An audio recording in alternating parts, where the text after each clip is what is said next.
Can you give an example? So, for example, so we have seen certain companies that do not try to enter directly into the certain countries because they are afraid that their company will not be able to function well because of the existing companies. So they try to basically do the partnerships such as Hero and Honda. Okay, okay, fine. So very rightly pointed out that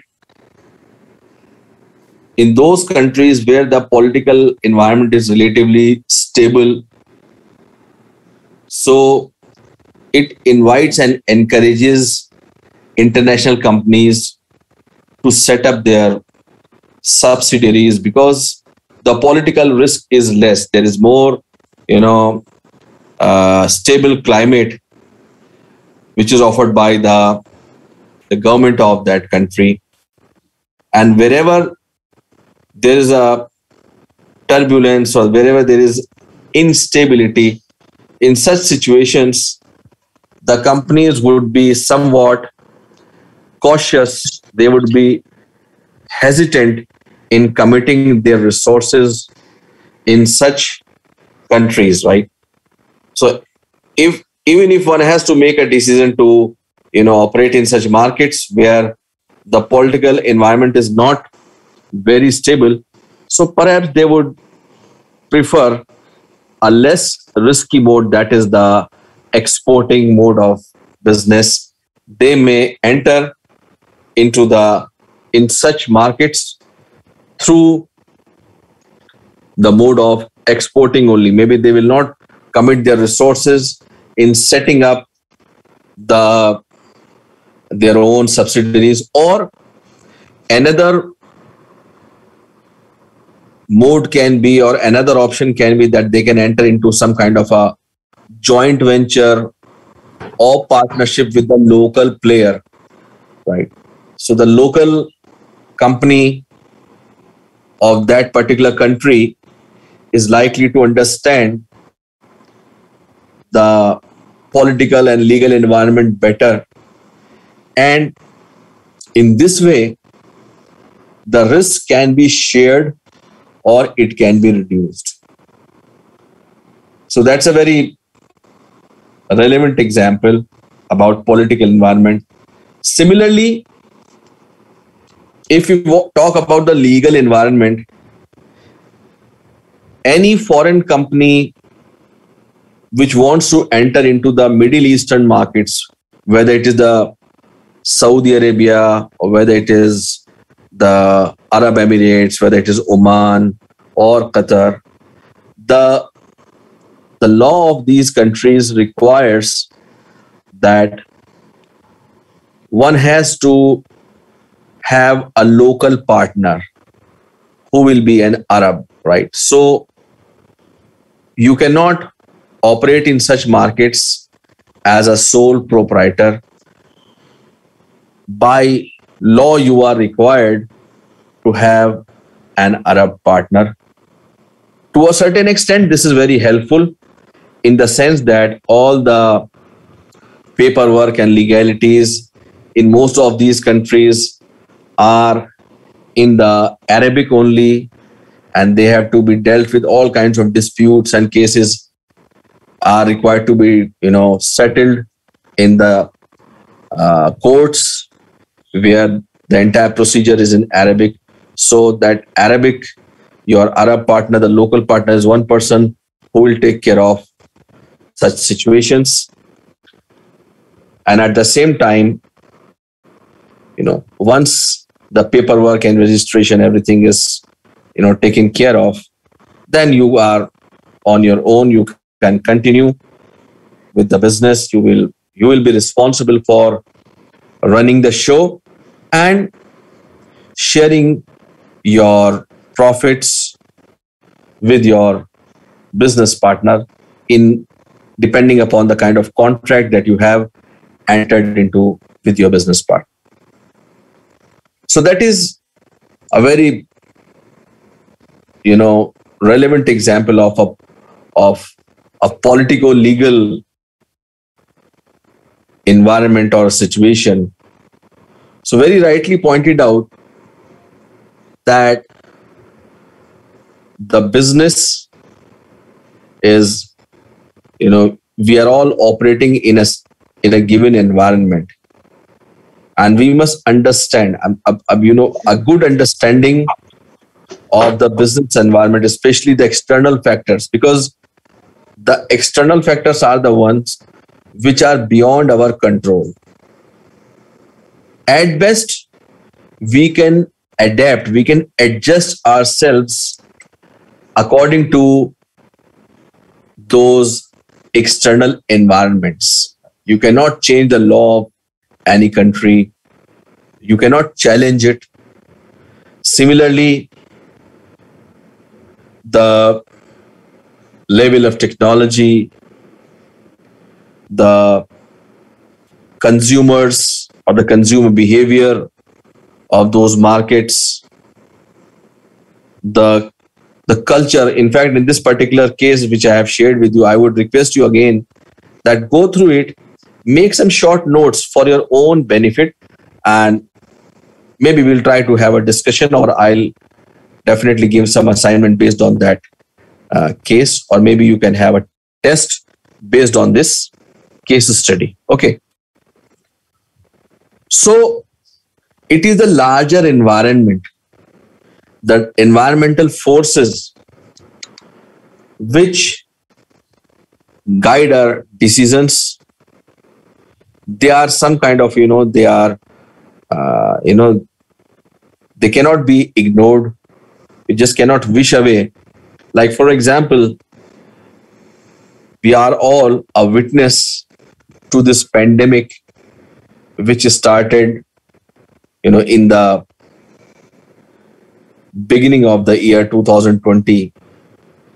And it was considered, or it was being thought of that, okay, fine, it will be over by the end of the year. And then the year 2021 saw the second wave and some new variants, right? And now still we are all in the grip of the fear or the apprehension of the third wave.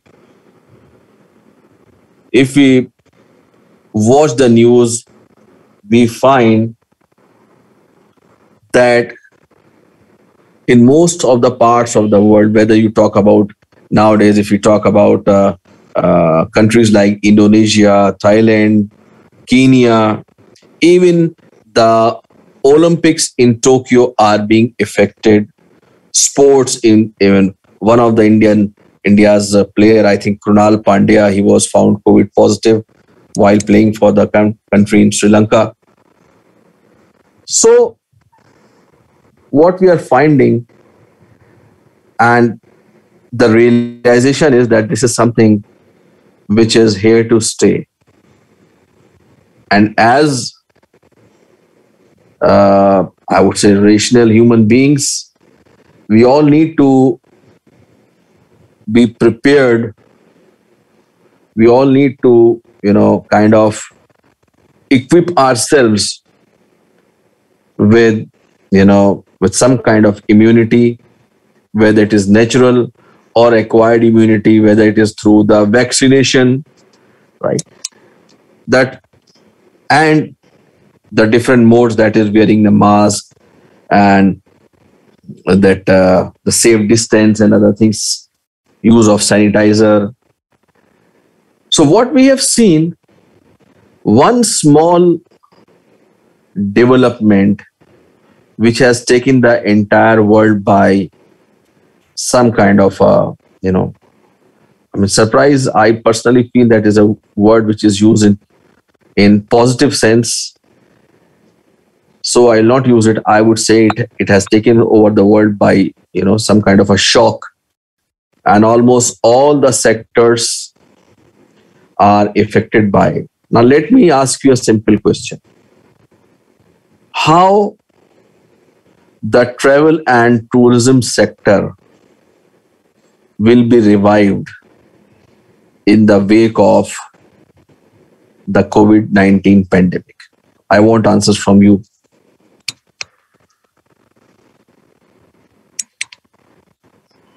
So the government of the countries are providing incentives to the tourists and attractive packages as well. Okay. Like in the Venice, they have provided a certain kind of ticket for the train travel for the Okay. tourists that will be arriving. Okay, fine. So that is So one thing. it will automatically be restored as the pandemic will be over. Okay. Okay, good. What else? So while advertising, there will be focus on safety. Okay, very good. Focus on safety. Very true. So what most countries are doing? Countries are doing several techniques. Like most of the countries are opted for visa on arrival or free 2 days stay in hotels. Or Okay. differently, some countries are opting these options to enhance their travel advertisement. Okay. Okay. And what about the safety measures? So they are allowing only the tourists who are vaccinated, who have taken the 2 doses. Very They are good. providing special offers and special perks for the people who are vaccinated. Okay, fine. So there are certain preconditions. Now, what is happening? Let me give you an example. That the expatriates who are working in Oman, why I am quoting Oman again and again, is for two reasons. That I worked there for 5 years, from 2014 to 2019. So I have experienced that place. Secondly, I still have some friends who are living there, who are working in the different universities. And during their vacation, they have taken the risk of flying to India to, meet their relatives, to meet their parents, right? So now there are no direct flights from India to Oman. The flights are only one way, right? From Oman to India. That is also, have a reduced number of flights. So how people are managing to go back? Any idea? Via Dubai, Yes. through UAE. Even the UAE has not started. the UAE Initially, it was very true. Yes. Sir, via Qatar. Via Qatar. Very true. Via Qatar, via Maldives. That instead of flying directly to Oman, you can fly to Maldives, do a compulsory quarantine there for, I think, 12 days, and then you can fly to Oman, right? So that's how the situation is changing. Safety and security has taken the focus, or it has assumed the center stage. And that is why now what we are seeing, that even in travel and tourism, especially the airport experience, it has to be particularly very, very, safe. You have to have all your documents in order, your RT-PCR report, your vaccination documents, right? And if needed, the compulsory institutional quarantine. And perhaps that is why in many countries, they are moving in the direction of, contactless travel. You can have your own boarding passes.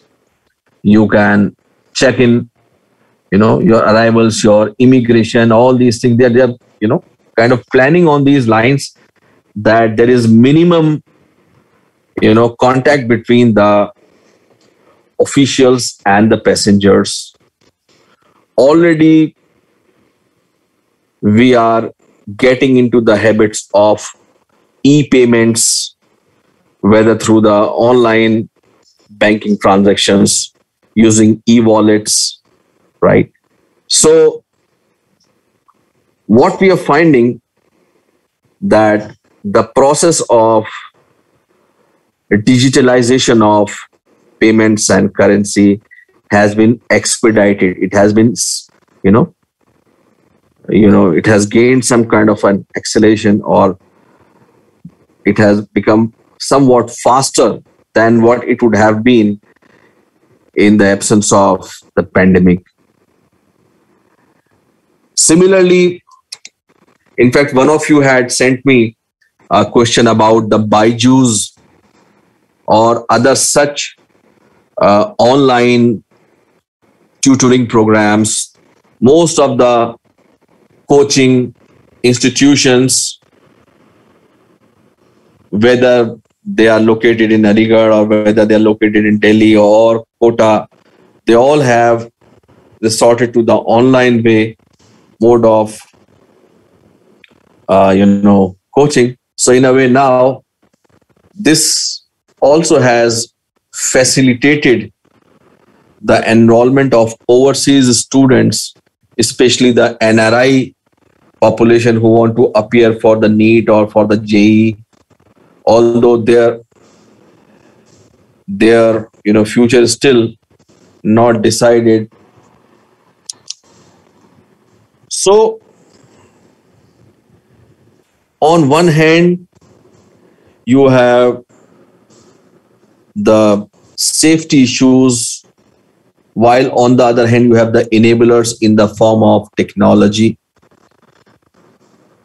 artificial intelligence, augmented reality. All these are gradually shaping up the business of the future. So, coming back to what we were discussing, that it is the larger environment, the external environment which engulfs the organization, whether it is technology, whether it is the government or the politics, whether it is the culture, the legal structure, competition. All these factors will help us in identifying a suitable mode of making an entry into the international markets. So on one hand, you have these external factors, while on the other hand, you have internal factors like the company's resources, the financial resources, the human resources, the organizations or the company's product range, the services which you are offering to the international market.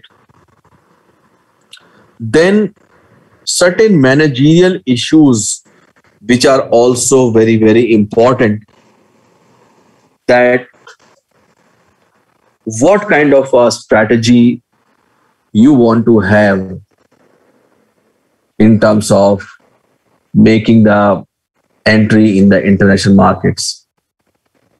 Depending upon the resources, depending upon the risk appetite of the companies, they decide whether they want to make a grand opening or grand entry into the international markets by entering into several markets in one go.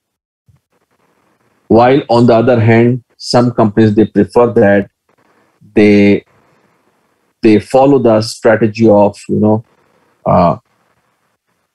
entering into the international markets step by step. They will test the waters. They will enter into one market at a time, and depending upon their experience, in that particular market, they will make expansions, or they'll make forays into the other markets, or maybe they will take some other kind of a decision. Similarly, there are issues about the issue of control when you are entering into the international markets. As an exporter, you have more control over your operations, over the quality of the product, but at the same time, there's a limit to your profits because you are exporting the product. It is being purchased by an importer, and that importer is putting, his or her own brand on your products, and you actually gain nothing but a small amount of the profit, but at the same time, you have more control over the situation.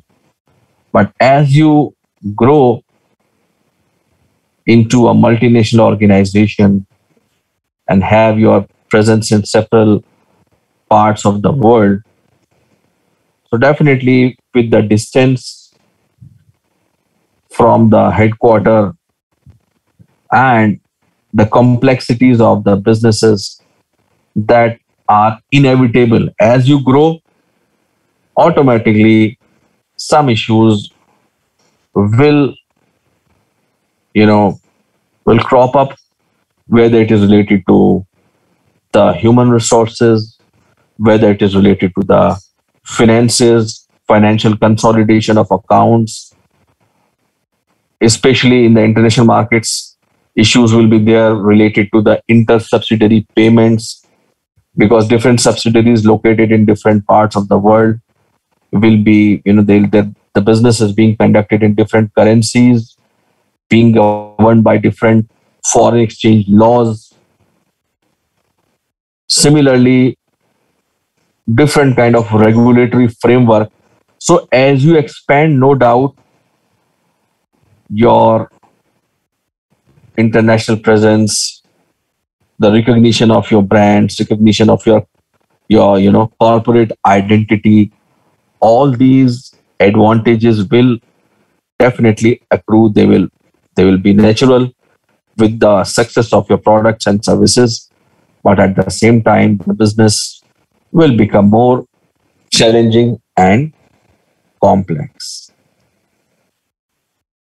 So that is why there is a wide continuum, or there are so many different methods to choose from, and something that suits the internal and external climate of the different organizations who want to enter into the international markets.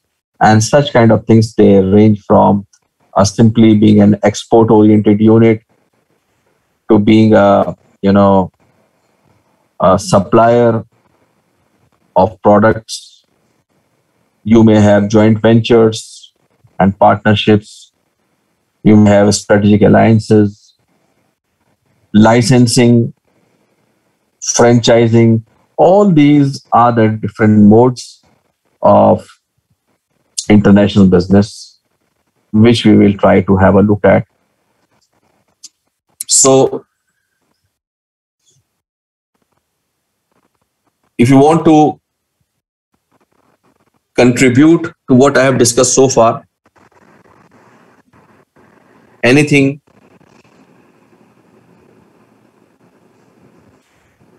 now in each of these modes, you have the advantages as well as the disadvantages. Just like, say, for example, in case of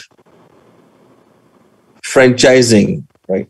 Most of the, the service outlets, whether the fast food outlets, McDonald's or KFC or Domino's, they have they have franchising as the most preferred mode of expansion into the international markets. So on one hand, there is technical know-how, there is brand recognition, there is advertising, communication, standardized products, everything is in place. But the actual delivery of the service is taking place through the staff, through the manpower, which is locally hired. So in such a situation, you have little control. Despite the training which is imparted, which is given to the staff, is still that level of standardization or maintaining the same quality of service may be difficult. Even within one particular city, people have a choice. They often say that the Domino's at the New Friends Colony in Delhi is better than the Domino's at GK. Like that. So that uniformity is a difficult target to achieve.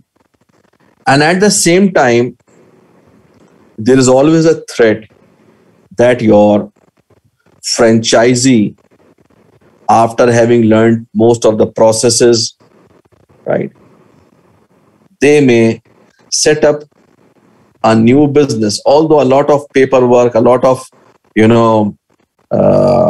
what you call as, contracts are signed in such a way that it is difficult to duplicate the business, but the chances cannot be completely eliminated. So there is always this kind of a threat which the multinational corporate might, continue to face. And that is why it is always seen and observed that when it comes to the menu, some of the things, whether it is the spices or other ingredients, they are, their recipe is not shared, and they are dispatched to these franchisee outlets from the headquarter, so as to not only to maintain the quality or the taste of that product, but also at the same time to avoid any kind of duplication that might take place. So all of these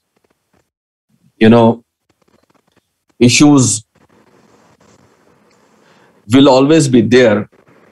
If you talk about, say, a business school from, say, USA, it has a franchisee in India. So no doubt, all those students who are enrolled into that business school, they will get the degree from there. But there will always be, some kind of a difference between the quality. Even if the professors, they fly down from the USA, or even if you have online sessions with those, the